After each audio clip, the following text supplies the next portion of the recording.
10 लाख से जायद मुसलमानों का कत्लेआम करने वाले हलाकू खान की इबरतनाक मौत।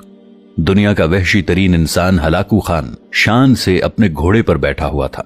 चारों तरफ तातारी अफवाज की सफ़ें खड़ी थीं। सबसे आगे हलाकू खान का घोड़ा खड़ा था।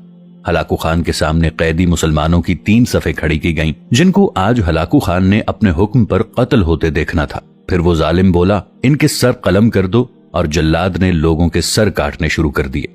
पहली सफ में एक की गर्दन गई, दूसरे की गर्दन गई, तीसरे चौथे की। पहली सफ में एक बेकसूर बूढ़ा गरीब कैदी जो कि अपने घर का वाहिद कफील था, वो भी खड़ा था। वो मौत के डर की वजह से दूसरी सफ में चला गया। पहली सफ का मुकम्मल सफाया हो गया। हलाकू खान की नजरों ने उस बूढ़े को देख लिया था कि वो मौत के खौफ से अपनी पहली सफ छोड़कर दूसरी सफ में चला गया। हलाकू खान घोड़े पे बैठा हुआ हाथ में ताकतवर गुर्ज लिए उछाल कर उससे खेल रहा था और मुसलमानों के कत्ल का मंजर देखकर खुद को खुश कर रहा था। जल्लादों ने दूसरी सफ पे तलवार के वार शुरू किए। गर्दनें आन की आन में गिरने लगीं। जल्लाद तलवार चला रहे थे और खून के फव्वारे उछल उछल कर जमीन पे गिर रहे थे।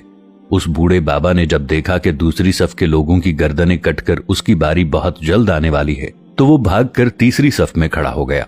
हलाकू खान की नजरें बूढ़े पे जमी हुई थीं कि अब तो तीसरी सफ आखिरी है, इसके बाद ये कहां छुपने की कोशिश करेगा। इस बेवकूफ बूढ़े को मेरी तलवार से कौन बचा सकता है? मैंने लाखों इंसान मार दिए तो ये कब तक बचेगा? तीसरी सफ पे जल्लादों की तलवार बिजली बनकर गिर रही थी। हलाकू खान की नजरें मुसलसल उस बूढ़े पे थीं कि कैसे वो बेचैन होकर मौत की वजह से बेकरार है। तीसरी सफ के इंसानों की गर्दनें कट रही थीं। जल्लाद बिजली की सी तेजी से उस बूढ़े बाबा की तरफ पहुंचा तो हलाकू खान की आवाज गूंजी, रुक जाओ, इसको अभी कुछ न कहो। बूढ़े, बता, पहली सफ से तू दूसरी सफ में भाग आया, जब वो खत्म हुई तो तू तीसरी सफ में भाग आया। बुढ़े, अब बता, पीछे तो कोई और सफ भी नहीं है, अब तू भाग कर कहां जाएगा? अब तुझे मुझसे कौन बचाएगा? उस बूढ़े ने आसमान की तरफ देखा और कहा, मैंने पहली सफ को इसलिए छोड़ा कि शायद मैं दूसरी में बच जाऊं, लेकिन मौत वहां भी आ पहुंची। फिर मैंने दूसरी सफ को छोड़ दिया कि शायद तीसरी में बच जाऊं। हलाकू ने गुर्ज को हाथ में उछालते हुए कहा, बुढ़े, कैसी खाम ख्याली है, ये कैसी बहकी बहकी बातें कर रहे हो? भला तुम्हें मेरी तलवार से भी कोई बचा सकता है? बूढ़े मुसलमान ने जमीनों आसमान की हर शय के मालिक उस वाहिद ला शरीक रब पर बेइंतहा यकीन के साथ कहा, वो ऊपर वाली जात अगर चाहे तो कुछ भी हो सकता है, और अगर वो चाहे तो मुझे तुझसे बचा भी सकता है। कैसे बचा सकता है? हलाकू खान ने इतने तकब्बुर में आकर कहा कि उसके हाथ से गुर्ज गिर पड़ा। हलाकू खान चाबुकदस्त, होशियार जंगजू और चालाक इंसान था।